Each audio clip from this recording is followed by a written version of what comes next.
Quero saudar a você, professor, professora da Escola Bíblica Dominical, classe dos adultos, com a paz do Senhor Jesus. E a você que vai chegando por aqui, muito bem-vindo ao canal da professora Manuela Barros. E neste canal nós oferecemos dois estilos, de classe para você, professor. Este que você está aqui é a classe comentada, é onde nós vamos estar lendo a nossa revista. A maioria dos professores usa este formato e nós vamos estar comentando alguma coisa do trecho, do estudo bíblico que está aqui e tentando também trazer algumas ideias para você usar de pontos para conversar com a sua turma. Em algumas lições a gente vai estar apresentando alguma coisa mais profunda e etc, mas de maneira geral eu tento pelo menos fazer da aula um pouco mais participativa e dando aí algumas dicas para você naquilo que eu faria usando este estilo de ensino. No entanto, eu pessoalmente uso um outro estilo de ensino que é baseado num roteiro como esse, Este estilo de ensino aqui, ele é muito mais baseado em trechos bíblicos, textos bíblicos, então ele torna-se uma dinâmica diferenciada, a pedagogia também é um pouco diferenciada, no entanto o assunto é o mesmo, então se você é novo e tem curiosidade de conhecer os dois conceitos, fique à vontade de assistir, ambas as aulas estão semanalmente disponível para vocês no nosso canal, mas vamos ao nosso estudo daqui, a classe comentada, como disse, a maioria dos irmãos faz assim, nós vamos estar assim, estudando a nossa lição juntos, lição de número 9, baseada na história de Estevão, aquela sua última pregação e o seu martírio, e estamos tratando então do trecho de Atos capítulo 6, a leitura bíblica em classe, do 8 ao 15, e no capítulo 7, do versículo 54 ao versículo 60, uma igreja que se arrisca. E Estevão, diz o primeiro versículo, versículo 8, cheio de fé e de poder, fazia prodígios e grandes sinais entre o povo. E eu já faço um parênteses aí, que você se lembra, nós estudamos na lição passada, de que para serem diáconos haviam alguns critérios. Então você veja que quando as escrituras começam a falar de Estevão agora na sua vida, no seu dia a dia do serviço ao Senhor, a palavra aponta de que ele vivia estas realidades que foram o critério para ele se tornar diácono, ele vivia no seu dia a dia como um obreiro dentre o povo de Deus. Versículo 9, levantaram-se alguns que eram da sinagoga chamada dos libertos e dos sirineus e dos alexandrinos, e dos que eram da Cilícia e da Ásia, disputavam com Estevão, e não podiam resistir, olha aí o outro requisito, a sabedoria e ao espírito com que falava. Então, duas outras qualificações que foram pedidas, para apresentarem aqueles homens diáconos assim, e estava na vida diária, no ministério de Estevão. Versículo 11, então subornaram uns homens para que dissessem, ouvimos-lhe proferir palavras blasfemas contra Moisés e contra Deus, e excitaram o povo,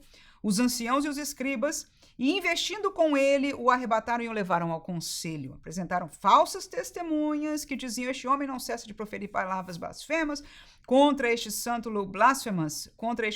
lugar e a lei, porque nós lhe ouvimos dizer que esse Jesus Nazareno há de destruir este lugar e mudar os costumes que Moisés nos deu.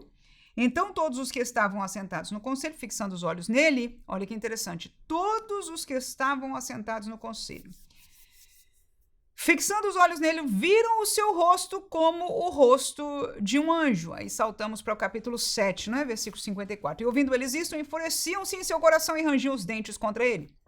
Mas ele, e neste período, entre o 6 e o 7, foi uma pregação, uma palavra histórica, de Estevão falando sobre a história do povo, mas apontando sobre a realidade de que eles sempre, como religiosos, como povo de Deus, como Israel, sempre tinham o seu coração endurecido em entender a vontade de Deus, os desígnios de Deus, o querer de Deus para eles. Então, eles sempre foram rebeldes de coração. Este foi o caminho histórico, mas que chegou à conclusão de Estevão, e por causa disso é que nós estamos lendo 7:54, que eles estavam furiosos. Versículo 55, mas ele, estando cheio do Espírito Santo e fixando os olhos no céu, viu a glória de Deus e Jesus, que estava à direita de Deus. e disse: Eis que vejo os céus abertos e o Filho do Homem, que está em pé à mão direita de Deus. Mas eles gritaram com grande voz, taparam os ouvidos e arremeteram unânimes contra ele. E expulsando-o da cidade, o apedrejavam. E as testemunhas depuseram as suas vestes aos pés de um jovem chamado Saulo.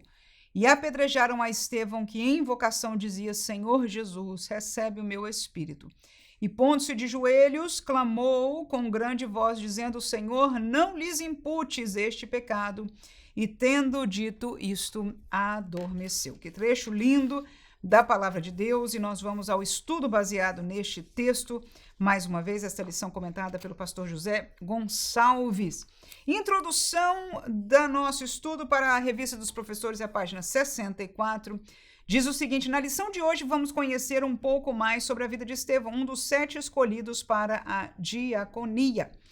Quando lemos este texto, o livro de Atos, logo percebemos que estamos diante de uma pessoa extraordinária. E eu, como introdução, eu vou exatamente chamar-nos a atenção desta palavra para fazer já uma introdução inicial com os alunos. Então, como introdução, eu vou chamar a atenção deste comentário aqui: uma pessoa extraordinária.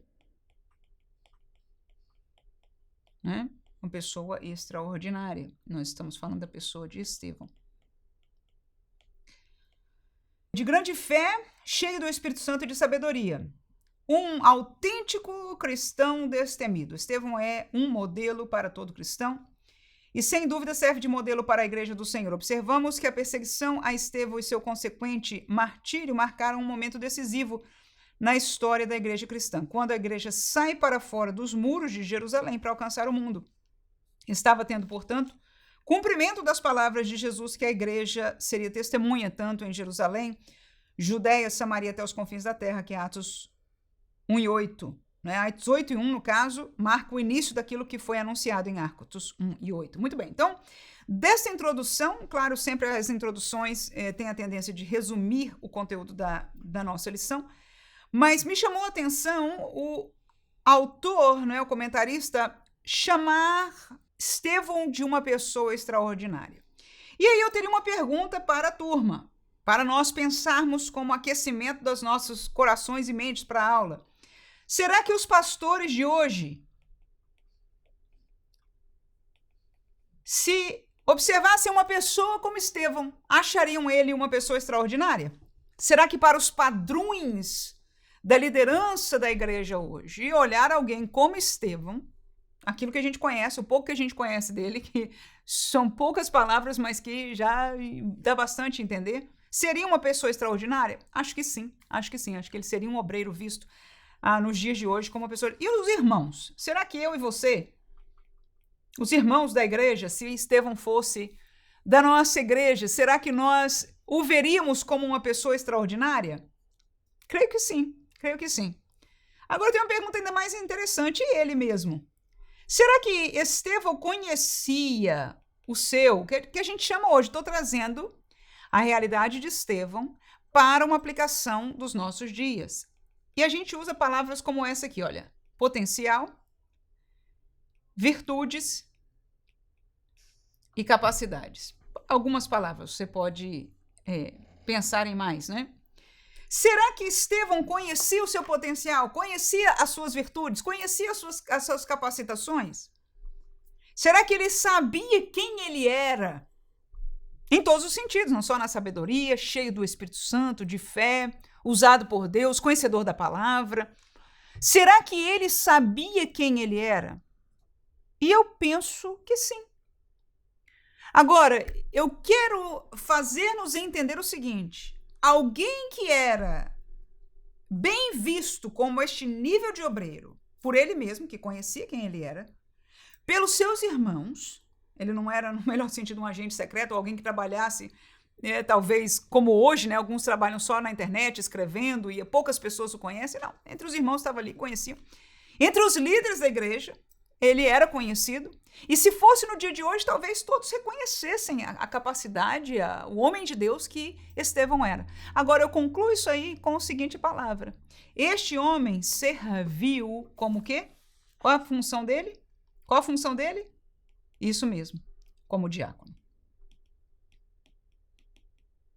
Serviu como diácono. Tá aí. Então, não só funciona para os dois lados. Não significa que para ser diácono tem que ser uma pessoa inferior, uma pessoa incapacitada, uma pessoa que não preste para mais nada, pelo contrário. Pelo contrário. Mas que também, pelo outro lado, uma pessoa que é potencial, que é capaz, que é virtuosa nas coisas humanas, no sentido de conhecimento, mas nas coisas espirituais, a pessoa pode ser humilde o suficiente para servir numa função que é do serviço às coisas naturais da igreja. Ele não era um pastor na igreja. Ele não era um obreiro das coisas espirituais da igreja, como outros apóstolos e depois outros obreiros. Não ficou só nos apóstolos, nós conhecemos na Bíblia algumas pessoas. Então ele serviu e serviu, como a Bíblia chama, de fielmente. Ele foi alguém que serviu honrosamente, honradamente, recebeu a posição diaconal, cumpriu e viveu honrosamente e fielmente a sua posição, nunca se achou menor nem maior, pelo contrário, cumpriu a chamada e a vocação que o Senhor tinha para ele e ele tinha diante do Senhor. Quantos podem glorificar o nome do Senhor Jesus? Então, nós entendemos o quê? Que uma pessoa capaz pode servir como diácono e um diácono pode ser uma pessoa capaz. Amém? Primeiro tópico da nossa lição. Significa que há trabalhos que aos olhos dos homens parecem menores e eu podia até ir caminhar por outras coisas, professor de escola dominical e outros trabalhos que alguém possa desfazer porque não é pastor. Até me lembro do meu caso mesmo. Uma vez uma pessoa me apresentou, outra pessoa disse, você quer essa irmã, tal, e etc, e ela prega muito, e ela faz isso aqui, é uma benção e tal, aquela coisa toda. Era uma pessoa de outra igreja falando com a pessoa da sua igreja, que é de outra igreja, enfim. E aí esse irmão virou para mim, a irmã é pastora? Eu digo, não, eu não sou pastora. Pronto, o homem é como se eu não fosse mais nada na vida. Eu digo, cada quem com a sua. No entanto, é isso que eu estou te querendo dizer. Nós não precisamos, por causa de um cargo, seja ele qual for na casa de Deus, sermos maiores ou menores, mais capacitados ou menos capacitados. Pelo contrário, todas as funções da igreja merecem o nosso melhor. Aleluia! O nosso esforço melhor e a dádiva e a vocação melhor que Deus tenha nos concedido. Aleluia! É isso que merece. Não obstante as nossas diferenças, o nosso melhor tem que ter trazido para ser oferecido na casa de Deus. Vamos ao tópico número 1, senão eu fico aqui na introdução e a gente não vai para frente. Estevão e a igreja que tenha a sua fé contestada. Então nós vamos ter 3 subtópicos aí, né? Aprendendo com Estevão, a fé sobre ataque e a disputa com Estevão. Vamos ao primeiro subtópico, aprendendo com Estevão. Com Estevão, em Atos 6 e 7, nós aprendemos que a fé cristã está sempre sendo questionada. Ele enfrentou oposição e todo cristão também enfrentará. A fé será colocada à prova sem espaço para indecisão. E a partir desta frase aí, eu vou fazer um segundo e talvez este seja o último, ou pelo menos o penúltimo, interação mais forte aí com a classe, né? Mais forte não, mas uma interação que nós possamos fazer aí, permitindo agora que eles tragam exemplos para nós, tá? Mas eu vou continuar lendo aqui o primeiro subtópico. Além disso, Estevão nos ensina que todo cristão deve saber defender a sua fé. Ele fez isso. Explicar e sustentar as crenças cristãs é uma responsabilidade da igreja e cada crente precisa entender no que acredita e como responder a desafios. Isso aqui eu achei interessante porque é uma verdade, mas a pergunta é quantos de nós estamos interessados verdadeiramente? E até quando eu pergunto isso, eu pergunto primeiro a você que é professor, porque se você que é professor não tem interesse, como é que os nossos alunos vão ter? E numa boa, não estou falando isso acusando, não. Eu estou falando numa boa. Um certo professor me escreveu uma comunicação e disse, olha, irmã, depois de uma certa aula da irmã falou uma coisa e eu vi que eu não tinha muita instrução nessa coisa, eu fui atrás para fazer um curso de teologia, eu estou estudando aqui na minha igreja agora, e ele disse que uma das coisas que eu vejo, principalmente os jovens que estão vindo nessa nova geração, é que eles não conhecem aquilo que nós cremos. Então, ele até me deu uma sugestão. Ele disse, olha, irmã, nós temos agora o documento, né, da Declaração de Fé das Assembleias de Deus. Por que a irmã não faz, não é, um tipo de um curso, algum material explicativo, mais didático, né, para a gente não seja um livrão para a gente estar lendo necessariamente, mas ensinando aquilo que a gente crê como Assembleia de Deus, ou seja, nós estamos recebendo uma geração que não está sabendo o que crê. E aí a gente até se pergunta, então, o que nós estamos fazendo na igreja, não é? Porque realmente é um pouco incoerente. E aqui o pastor está dizendo, olha, a igreja tem a responsabilidade de defender o que crê e cada crente também precisa entender, né? E saber como responder aos desafios. Então, é necessário este aprendizado, e eu estava olhando o material da declaração de fé, realmente é um conteúdo daquilo que, de maneira geral, aquilo que a gente chama de teologia, mas de uma forma aplicada a cada uma, né, das coisas, assim, das estruturas sistemáticas da Bíblia, seja de Deus, do Espírito Santo, batismo, coisas da igreja, que é importante. E aí, se você puder no comentário, até me dizer, olha, irmã, essa é uma coisa interessante, eu acho que a gente deveria mesmo ter alguma coisa assim mais esclarecedora e mais prática, um ensino, né, porque às vezes para alguém encarar, alguns não têm problema com isso, mas outros, para encarar, ler lá a declaração, principalmente alguns trechos ali, tópicos, né, começa a ficar um pouco complicado, seria uma boa ideia. Mas está aí, é uma necessidade? Eu sim, concordo com o pastor, é uma necessidade. Por quê? Porque se nós não conhecemos, nós ouvimos outra coisa e podemos dizer, olha, não, então é assim. Aconteceu isso comigo quando eu era muito jovem, adolescente. Eu, antes de vir para a igreja, onde foi a minha maior formação espiritual, teológica, enfim, de maneira geral, eu ouvi alguma coisa e eu cria naquilo como verdade. Quando eu vim para essa igreja, então eu descobri que aquilo não era verdade. Como eu descobri? Fazendo o Instituto Bíblico, né? Estudando e aprendendo da palavra de Deus. Vamos seguir aqui. No entanto, em um mundo que muitas vezes se opõe ao cristianismo, não basta apenas defender a fé, é preciso estar preparado até mesmo para enfrentar perseguições. Estevão é um exemplo de coragem, mostrando que tanto o cristão quanto a igreja devem estar dispostos a permanecer firmes, mesmo que isso signifique perder a liberdade ou até a própria vida. Então, neste primeiro tópico, que fala do que nós estamos aprendendo com Estevão, o ponto central para mim é a questão de que a nossa fé vai ser eventualmente colocada à prova. Vão haver momentos nas nossas vidas de decisão. Subtópico número 1, fé à prova. E aí eu gostaria que você perguntasse aos seus alunos, trouxesse uma ou duas ideias, um ou dois exemplos de como a nossa fé é colocada à prova do lado de fora da igreja, ou seja, no mundo. Um ou dois exemplos. Segundo, como a nossa fé é colocada à prova dentro da igreja. E dentro da igreja, há diferenças entre nós? Há diferenças de crente para crente? Se não houvesse diferenças, se não houvesse essa realidade, não haveria esta prova, né? Não haveria uma questão de decisão dentro da realidade da vida da igreja, ok? Existe? Existe. Eu sou testemunha? Sou. Você é testemunha? Eu sei que é, ok? Então a pergunta é entre os alunos. Eu falei, o que seria? É bem interessante que até Paulo fala isso para Timóteo. Ele diz, né, que você seja exemplo dos fiéis. E aí ele começa a dizer, na fé, e aí ele continua a uma lista, né? Mas, ou seja, a prática da fé de Timóteo deveria ser exemplo para outros que estão na fé, para outros que estão na igreja. E ali tem uma lista, se você lembrar deste texto, né, ali já vai ganhar uma grande ajuda para isso aí. Mas vamos fazer disso mais prático, talvez não necessariamente da Bíblia, mas já entendemos que há diferenças em alguns momentos, em questões práticas do seu dia a dia. Você teve que decidir, né? Dizer, olha, realmente isso aqui não, tá errado, e alguns na igreja acham assim, outros acham assado, mas que nós tivemos a nossa fé à prova, mesmo dentro do contexto da igreja. E a última colocação seria dentro de você, dentro de mim e de você, dentro de você.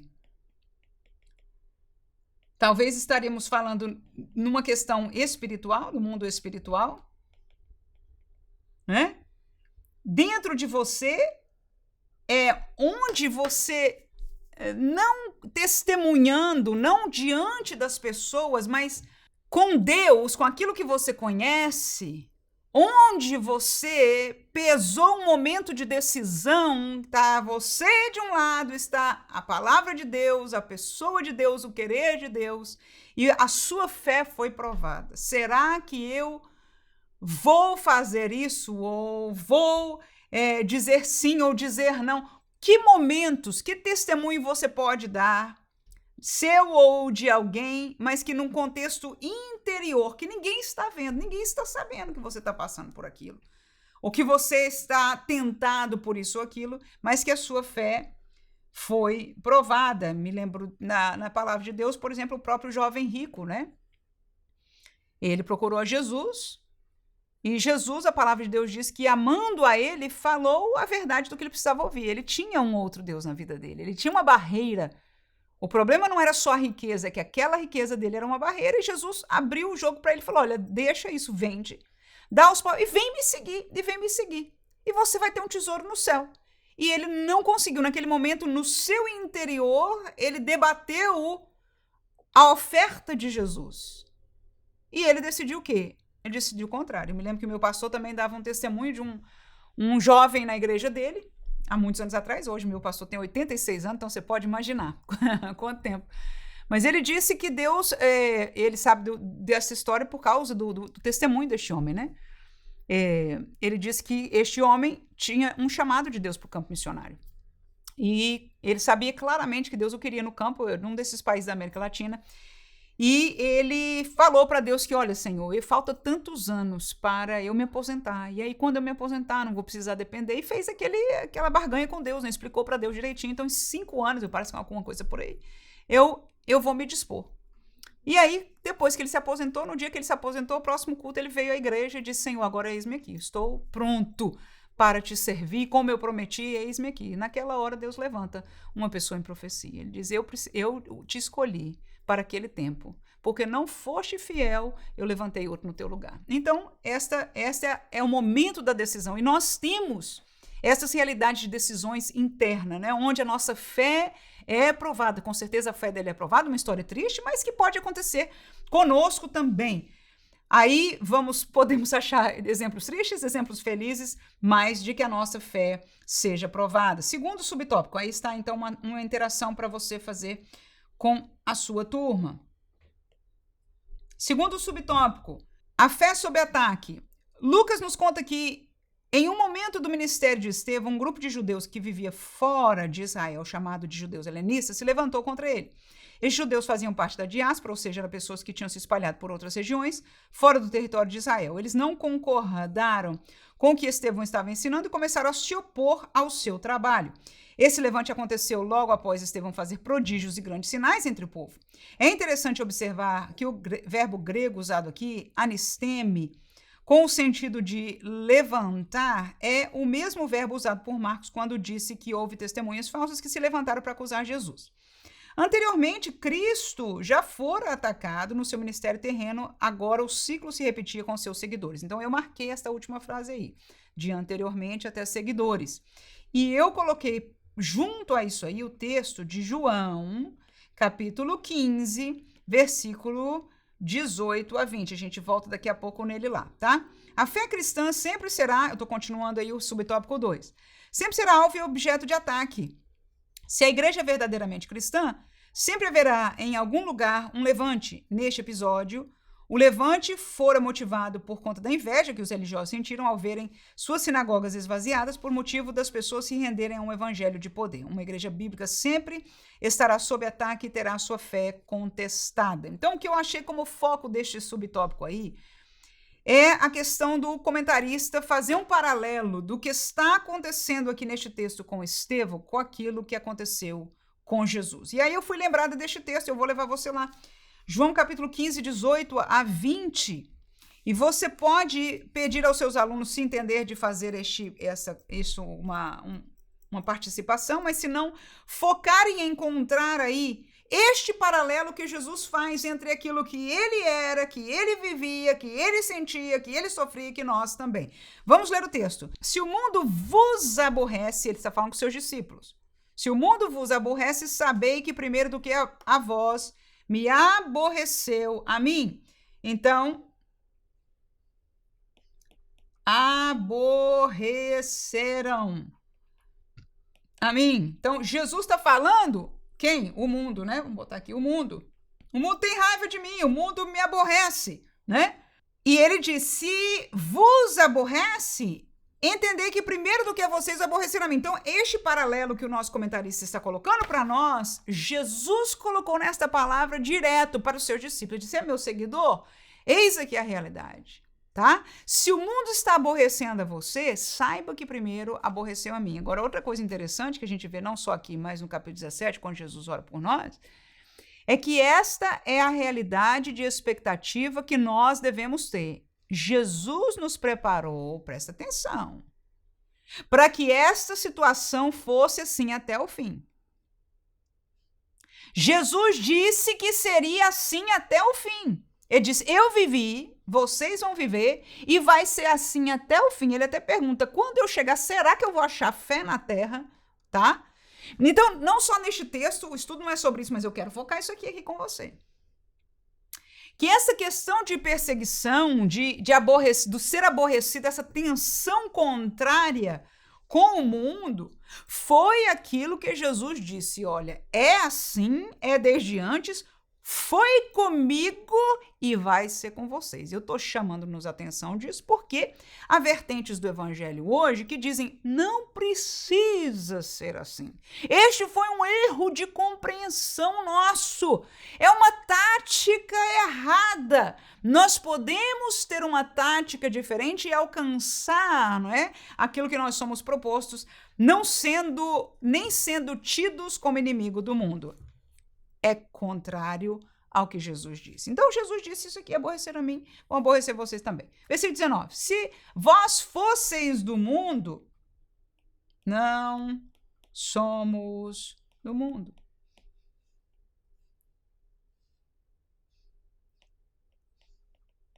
Porque ele disse, se vocês fossem do mundo, o mundo amaria o que é seu. Tá aí. Mas porque vocês não são do mundo, antes eu vos escolhi do mundo, é por isso que o mundo vos aborrece. Então já colocamos aqui que Jesus disse, aborreciam a mim e aborrecem a você. Então nós não somos do mundo, nem Jesus, nem nós, seus seguidores. Amém? Nós não somos do mundo. E eu disse que se você quiser fazer isso aqui com os alunos, é perguntar quais são os paralelos, né? Seria para paralelos entre o que Jesus disse que aconteceu com ele e que aconteceria conosco também. Mas, enfim, você pode fazer isso como eu estou fazendo com você também, só caminhando nos versículos, tá? Versículo 20. Lembrai-vos da palavra que vos digo, não é o servo maior do que o seu senhor. Se a mim me perseguiram, também a vós vos perseguirão. Tá aí outra. Perseguição. Jesus disse, a mim perseguiram. E a vocês que vão me seguir, que serão meus discípulos, que vão levar o evangelho ao mundo, que vão ser a igreja até a vinda de Jesus, vão vos perseguir também. Ok? Agora ele deixou uma coisa aqui bonita para nós, mas ele diz também tem uma coisa. Se guardaram a minha palavra, também guardarão a vossa.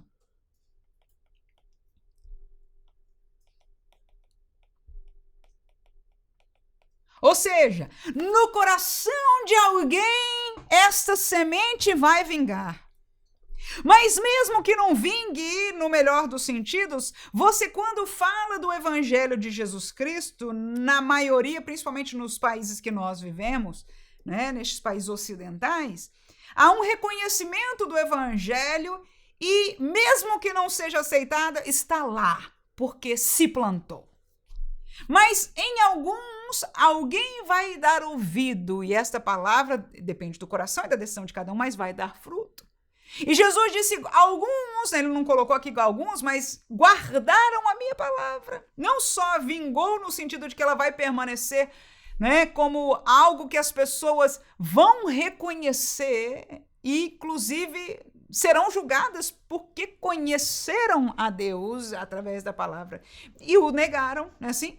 Mas outros guardaram e a receberam e frutificaram e foram salvos por ela. E Jesus disse da mesma maneira também, vão guardar a vossa. Então, este paralelo daquilo que Jesus viveu com o que nós vivemos, nós estamos estudando aqui neste tópico. Terceiro subtópico, a disputa com Estevão. Uma outra palavra usada neste texto merece nossa atenção, é o vocábulo suzeteo, traduzido aqui como disputavam. E disputavam com Estevão. Os léxicos ou dicionários do grego-português observam que este termo era frequentemente usado no contexto de discussões religiosas, filosóficas, onde diferentes pontos de vista estavam sendo examinados e desafiados. E eu marquei esta última frase aí. Era uma forma de debater ideias e impor aos outros sua forma de enxergar as coisas. Em outras palavras, os judeus helenistas não estavam simplesmente discutindo com Estevão, isso é batendo boca, mas procurando a todo custo sobrepor sua cosmovisão através de uma narrativa bem construída. Então, eu tenho 3 pontos sobre este terceiro subtópico aqui, eu vou passar rapidamente, por quê? Se eu tivesse uma aula rápida, e eu digo isso 45 minutos, 50 minutos até no máximo de 1 hora, é possível que eu não comentasse sobre isso aqui. Agora, tem alguns irmãos que têm uma aula muito mais longa, e talvez nas interações que eu vou colocar, ainda sobraria tempo. Então, há 3 pontos que neste subtópico me chamaram a atenção. A primeira questão da discussão,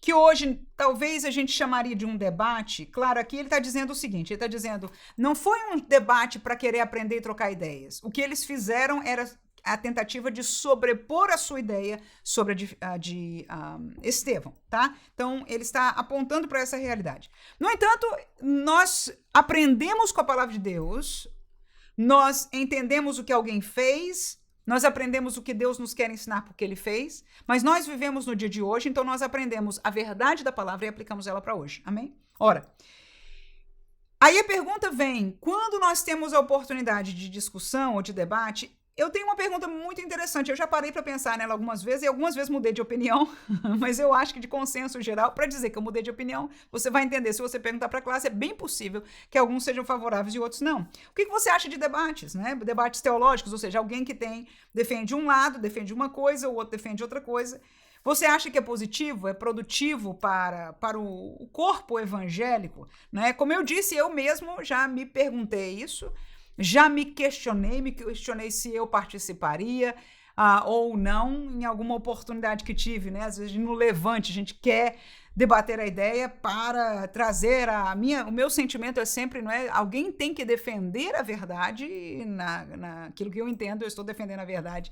E assim, então nós nos encontramos nisso aí. Mas a pergunta a gente tem que se perguntar, principalmente nós somos professores, alguns que estão no ministério, né? E nós conhecemos dentre os nossos irmãos da nossa denominação, pastores da nossa denominação, alguns que se colocam, né, nestes lugares, e a pergunta é, alguém ganhou? Foi mais positivo do que negativo? Vale a pena ou não vale a pena? Então, com certeza, alguém vai achar fatores prós e contras. Eu acho mais contras do que prós. Honestamente, eu entendo que para a igreja, para bem da igreja, para bem do crente, é melhor que cada um, aonde esteja, ensine o seu ensino, não debate. No entanto, volto a dizer, há contras, há prós. Sim, volto eu mesma, já fui para lá e para cá. Não condeno a quem participa, até não digo que eu não participaria, mas acho mais contras do que prós. No entanto, por exemplo, como evangelismo, eu conheci alguns apologistas aqui nos Estados Unidos, que esta foi a sua vocação, né? E eles faziam com a intenção. Um deles foi uma pessoa realmente muito notável a vida dele. O pastor Norman Geisler, né? Autor de inúmeros livros, muitos traduzidos já para o português. E as pessoas, até o que chamava a atenção é que ele debatia ateus e as pessoas que comentavam sobre o debate diziam, parece que ele não estava respondendo à pessoa. Ele estava respondendo ao auditório. E essa era a intenção dele. A intenção dele é que, ao ouvir a sua resposta, eles entendessem a verdade da palavra, eles entendessem a verdade de Deus que estava sendo, então ele, na verdade, usava o debate para ensinar. Enfim, como eu disse, eu não tenho nada extremamente contrário ou a favor do tema, mas confesso que, de maneira geral, acho mais contras do que pró. Mas eis aí uma pergunta de discussão. Volto a dizer, se tiver tempo, irmão, não abre para falar disso, porque eu não acho primário no assunto da nossa lição aqui. A segunda palavra que eu achei interessante nesse tópico é o ganho da narrativa bem construída. Ele escreveu aí, na última frase, né, que as pessoas que têm uma visão contrária à nossa bolam ou fazem uma narrativa que é bem construída e convincente. Irmãos, é o que eu estou lidando hoje. Quando eu vou falar, acho que na aula que vem eu vou trazer umas bombas aí, né? Ou seja, alguns outros evangelhos, outras formas que estão na moda, ideias que estão na moda no evangelho hoje e que não são o evangelho da cruz. Este é o ponto, a gente vai falar na aula que vem. Mas a gente lida com isso mesmo, porque para vender esse peixe, no melhor do sentido, estes autores, estes pensadores do meio evangélico têm que fazer uma narração, preparar uma narrativa que convença, que traga admiração, né? Esta bem construída, e isso acontece, existem alguns exemplos por aí, né? Enquanto aquele que defende a verdade, como eu e você, e muitos outros pela graça de Deus, é simples, irmão, a verdade é essa, é o que Jesus fez. A gente nem consegue colocar floreio, porque pra gente a verdade é a verdade. É simples, ela é direta, então quando ela é colocada em contraste com essas narrativas floreadas, parece que ela não tem muito floreio, ela não tem nada para vender, ela não parece atrativa. No entanto, ela é a verdade. Amém? Então foi isso aí que eu achei interessante desse tópico aí, subtópico número 3. Vamos, o último subtópico aí, na verdade, o pastor colocou um quarto, né? A falsa narrativa. A igreja sempre teve de lidar e combater falsas narrativas. No dia de Jesus, ele foi acusado de enganar o povo. Quando ele ressuscitou, criaram a narrativa de que seu corpo havia sido roubado pelos discípulos. O apóstolo Paulo foi acusado de pregar contra os decretos de César. E pelo fato de pregar a respeito de Jesus da ressurreição, acusaram ele de estar pregando de deuses estranhos. Hoje, não é diferente. A luta em várias igrejas com falsas narrativas que a todo custo querem minar o seu testemunho, desacreditá-la. Você conhece ou pode reconhecer algumas dessas narrativas? Então, no subtópico 4, seria isso. Você pode reconhecer alguma dessas falsas narrativas. Eu não tomaria tempo nisso, porque eu tenho outros tópicos nessa lição, mas é outro ponto aqui que você pode usar e responder a pergunta que o nosso comentarista está fazendo. Volto a dizer, na aula que vem, nós vamos estar trazendo algumas coisas bem interessantes. Tópico número 2, Estevão e a igreja que defende a sua fé. Deus na história do seu povo. Estevão é conhecido como o primeiro defensor da fé cristã, o primeiro mártir da igreja. Ele faz uma defesa apaixonada da fé, usando a história própria do povo de Israel como base, tá? E eu coloquei aqui neste tópico, inclusive eu fiz um tópico aqui no meu estudo baseado nesse aqui, e por isso eu não vou te falar versículo, nem vou dar profundidade nisso aqui, mas o autor coloca aqui uma defesa apaixonada, não é assim? Apaixonada da fé. E quando você tem a única maneira de você ter uma defesa apaixonada da fé é se você tiver um relacionamento com o Deus da fé, com o Deus da sua fé. Amém?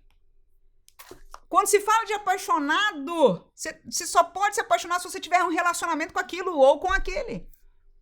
Então, se você defende a sua fé desta maneira, com virtude, com graça, com zelo, só pode acontecer isso se você tem um relacionamento com o Deus da fé. A segunda palavra que ele colocou aqui, ele diz que ele usou a própria história do povo de Israel. Então, é uma defesa, foi uma defesa, no caso de Estevão, baseada na história. Só que a história do povo de Israel é a nossa Bíblia hoje. A gente tem uma história completa. A gente tem a história de Israel e da igreja neste compêndio total aqui da Bíblia Sagrada, não é assim? Então, é a defesa nossa, que a gente está fazendo paralelo para nós. Ele fez uma defesa da fé, nós também fazemos, baseado no nosso relacionamento com Deus. Por isso nós estamos apaixonados, no melhor dos sentidos, temos essa virtude, porque nós conhecemos ao Deus da palavra. Nós não estamos só na letra, numa defesa teológica de letra, mas através de um relacionamento. Segundo, nós defendemos baseado naquilo que na revelação, naquilo que nós conhecemos do passado, e a nossa história de fé está na Bíblia Sagrada.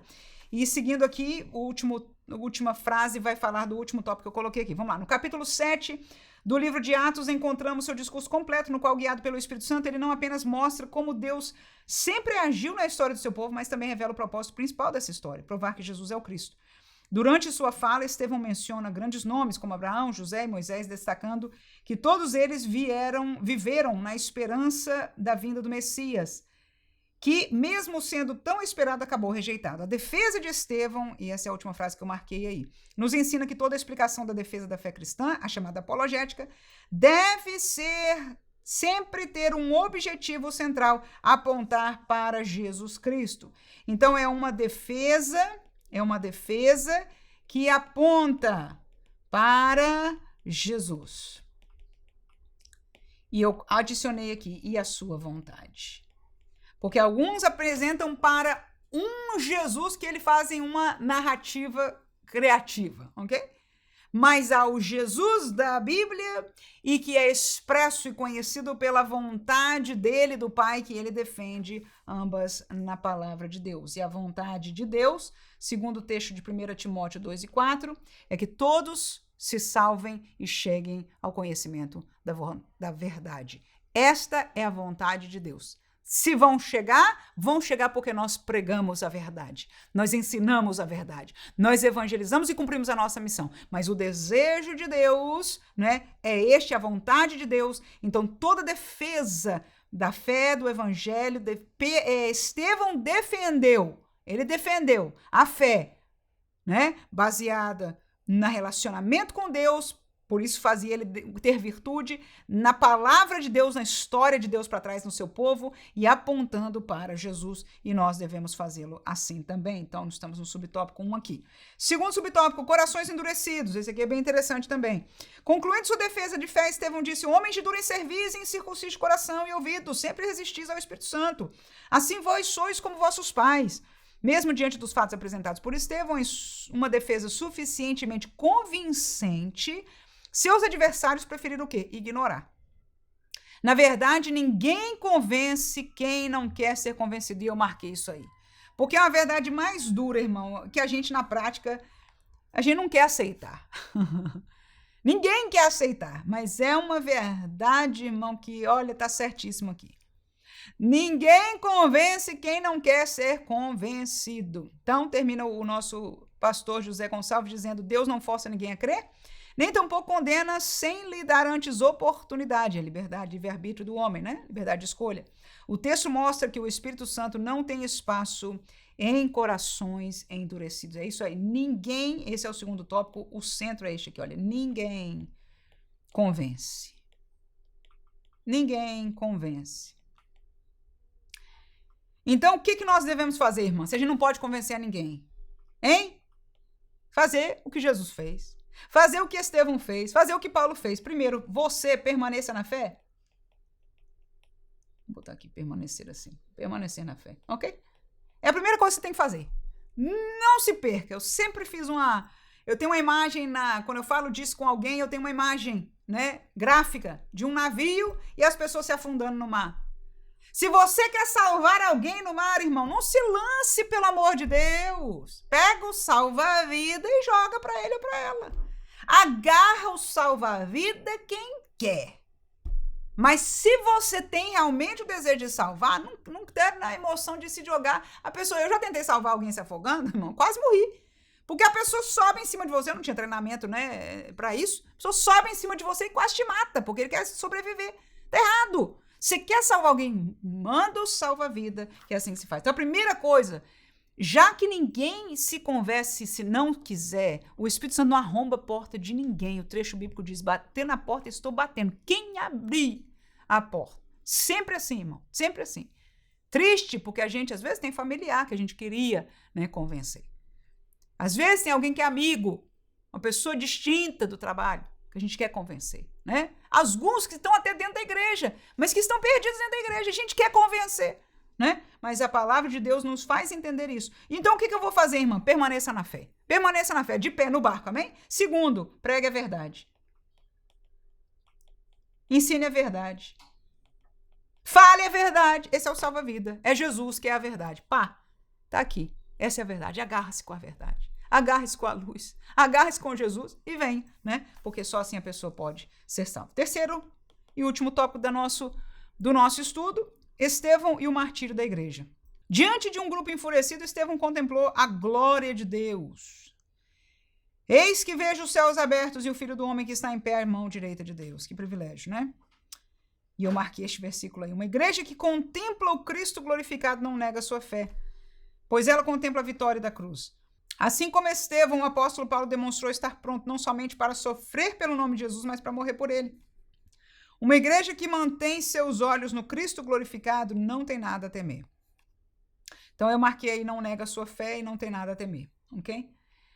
Primeiro subtópico aí, eu digo o seguinte: segurança da nossa esperança. É o que eu vejo aí. Nós não vamos, provavelmente nenhum de nós, talvez Deus dê a alguém, mas provavelmente a ninguém, ter o privilégio de, como Estevão, antes da nossa morte, ver o céu aberto e ver Jesus lá. Mas o fato de nós não vermos não diminui a nossa fé de que Jesus está lá onde Estevão disse que ele estava. Quem pode glorificar a Deus por isso? Amém? De que ele está lá nos esperando. De que a Escritura é verdade e ele preparou-nos um lugar e que nós vamos estar com ele para sempre. Então o céu e toda a eternidade que nos espera com Cristo é a nossa segurança, é a nossa esperança. Ou seja, Estevão não tinha nada a temer porque ele já estava vendo para onde, para quem ele estava indo. E ainda que nós não vejamos, nós podemos ver pela fé, nós cremos pela fé. Jesus ainda disse assim de nós, ele diz, mais bem-aventurados são aqueles, Tomé, que não viram. Você pode ver. Eu te mandei tocar, Tomé, para você crer, meu filho. Bem-aventurado, muitos não verão, não tocarão, mas crerão, sou eu e você, glória a Jesus. Então, esta segurança, nós temos duas seguranças. A primeira é a segurança da nossa esperança e a segunda é a segurança do caminho que nós estamos caminhando. Caminho estreito, um caminho sem pecado. Se nós estamos num caminho sem pecado, nós estamos seguros. Irmão, escute, por favor. É importante para o homem. Tem medo quem não tem segurança. Olha, vou fazer aí, tá aí. O tópico desse nosso subtópico aí é questão de não ter a temer, não negar a sua fé. Eu não nego a minha fé porque ela é mais valiosa. Eu estou vendo o futuro da minha fé. É porque o céu é tão seguro. Presta atenção. Só não nega a fé em casos como esse, porque a gente não chegou a casos como esse, a gente não chegou, nem eu nem você, até que eu saiba. Se alguém tem algum testemunho para contar, faz favor, vamos ser né, abençoados com os testemunhos uns dos outros. Aqui este martírio, nenhum de nós tem um testemunho como esse para contar. Mas numa hora dessa, irmãos, só permanece quem tem segurança. Se você não tem segurança de que o que você crê é verdade, irmão, você vai para quê, né? Então, a primeira segurança é do céu, da esperança que nós temos de estar aqui, estar seguro. O céu é mais seguro do que aquilo que eu posso ver aqui, nessa terra. É assim mesmo. E a segunda segurança que o crente tem, e que nos ajuda a não temermos as perseguições, aos desafios, até a morte, né? É a segurança do caminho que nós estamos caminhando. Nós estamos caminhando no caminho que Cristo nos propôs, um caminho sem pecado. Um caminho do chamado ao arrependimento. Este é o caminho de Cristo. E a graça caminha junto com o arrependimento. A graça é o favor que se dá àquele que se arrepender. É a proposta. A graça é a proposta. Você não fez nada para merecê-la. O preço que ela pagou, você não tem como pagar. Só o que você tem que fazer é se reconhecer pecador, se arrepender e vir. Você entrou neste caminho, então você está seguro. Você conhece o caminho de Cristo. Esta é a pregação de Cristo. A pregação de Cristo é a graça, é o arrependimento. Esta é a pregação dele. Você está neste caminho, eu estou neste caminho. Então nós estamos seguros no caminho. Mas Jesus diz que este caminho é um caminho de perseguições. Então, se você tem sido perseguido, não por estar fazendo algo errado, nem por estar inventando um evangelho diferente. Mas se você está sendo perseguido porque você é deste evangelho verdadeiro, se alegre. Porque você é deste caminho. A gente acabou de ler o texto de João, lembra aquilo? Que falou, olha, se eles perseguiram a mim, perseguiram a você. Se aborreceram a mim, vão aborrecer você. O mundo não vai te amar. Amém? Então, você está seguro que o caminho que você está é o caminho de Deus. Segundo e último, né? Eu penso que é o último subtópico aí. Perdoando o agressor. Isso é lindo. A última declaração de Estevão antes da sua morte é marcante e cheia de significado. E ele coloca o texto aqui, 60 de Atos 7. E pondo-se de joelho, clamou com grande voz, Senhor, não lhes impute este pecado. E tendo dito isto, adormeceu. Aqui vemos um cristão que não teme a morte, porque contempla a coroa da vida. Temos aqui a figura de uma igreja literalmente que se dá pelo perdido, que se sacrifica por ele. Esse deve ser o modelo a seguir. E no meu estudo aqui, eu coloquei três tópicos sobre isso, porque eu achei lindo demais. Neste texto lá do 7, que a gente leu do estudo bíblico lá, no 6, 15 e depois no 7, 59 e 60, eu encontrei 3 coisas. Esse é o segundo subtópico. Ambos os lados, Estevão e aquele grupo que estava para condenar Estevão, tá? Ambos os lados. Viram algo. Viram o que Deus permitiu ser visto. O rosto como de um anjo. Lembra disso? Está no capítulo 6, versículo 15. Como de um anjo. Estevão não viu, mas foi quem foi transformado. Mas todos aqueles que estavam ali, quando olharam para Estevão, todo mundo viu o rosto de Estevão como de um anjo. O que significa isso? Eu não sei. Ok? Mas todo mundo ali sabia que algo extraordinário, espiritual e do bem, vamos ser bem sinceros aqui, para você usar palavras assim, né? Estava sobre Estevão. Mas Estevão continuou a pregar a verdade. E eles fecharam seu coração para aquilo que eles viram, para o testemunho que quem deu foi Deus, porque quem os fez ver aquilo foi Deus. Tá? Deus fez eles verem, Estevão viu a Jesus, mas eles viram o rosto de Estevão como de um anjo. E podiam ter se dizendo, gente, peraí, isso aí, esse rapaz tem alguma coisa, né? Até a mulher do ímpio do Pilatos falou, Pilatos, não se mete no julgamento desse homem aí, não. Que eu tive um sonho e ele tá limpo com Deus, é alguma coisa boa desse homem aí, não se mete, não. E Pilatos, ó, não conseguiu livrar, tentou livrá-lo, mas lavou as mãos, disse, eu não quero tomar parte disso. É assim? Eles não fizeram isso. Se enfureceram, o ódio foi tão grande, mas viram, todos dois, né? Viram aquilo que Deus permitiu ser visto. Agora, um lado, que foi o dos homens, decidiu matar, apedrejar, odiar. Não é assim? E o outro lado, que foi o de Estevão, decidiu amar, perdoar.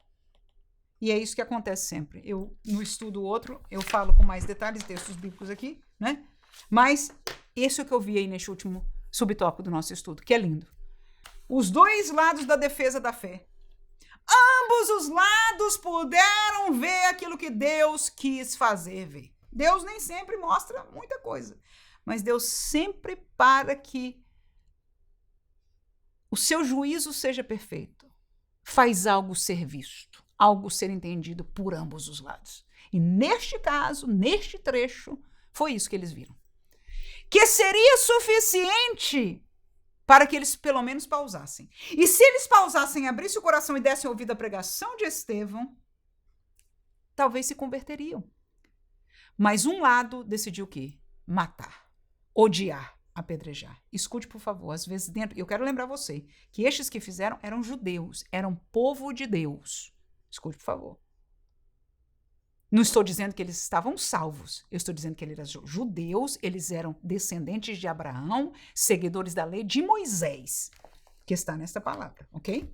O que eu quero dizer com isso? No contexto do tempo de Estevão, eles não estavam salvos, porque eles não aceitaram Jesus. Então você entende isso, até não venha me julgar, por favor, que eu não estou falando heresia, não. Mas eu estou dizendo que dentro de um contexto religioso, eles eram religiosos de Deus. mas não estavam salvos. E nós, no contexto religioso de hoje, escute, por favor, chamado igreja evangélica, nós temos religiosos que não estão salvos, cuja vertente do coração, que nem sempre se mostra, mas em algum lugar vai mostrar, em algum momento vai mostrar, o desejo é matar, é apedrejar. Ok? Mas aqueles que são de Deus, o outro lado, deseja amar, deseja perdoar. Senhor, eles não sabem o que estão fazendo. Eles estão enganados, eles estão cegos, eles são contra ti, Senhor. Eles não estão vendo, eles não abriram os seus corações. E quem entende isso, chora por essas pessoas. Jesus passou pela mesma coisa e Estevão fez aqui. Que Deus abençoe você em nome de Jesus e te ajude nessa lição. Se você tiver interesse, essa lição é um pouco mais curta no tempo dela, né? Ela é mais dinâmica pela sua essência. Volto a dizer, é a realidade que eu vivo na minha classe de escola dominical. A gente tem um tempo mais curto, ela é mais bíblica, é uma didática, uma dinâmica diferente e, num certo sentido, às vezes, mais profunda, mas de igual maneira, com certeza, se nós estamos estudando a palavra de Deus e ensinando esta bênção que Deus tem colocado através da nossa denominação, através da nossa CPAD, nas nossas mãos e usando o pastor José Gonçalves, que Deus possa assim usar a você, porque na sala de aula não vou ser eu, não vai ser aquele que escreveu, mas você como professor, né? E a sua mensagem, a mensagem é de Deus, mas o seu coração, a sua virtude, e sendo e deixando-se ser usado por Deus, para que o Senhor possa construir, para discipular, possa levantar outros obreiros e crentes fiéis até a vinda de Jesus. Amém.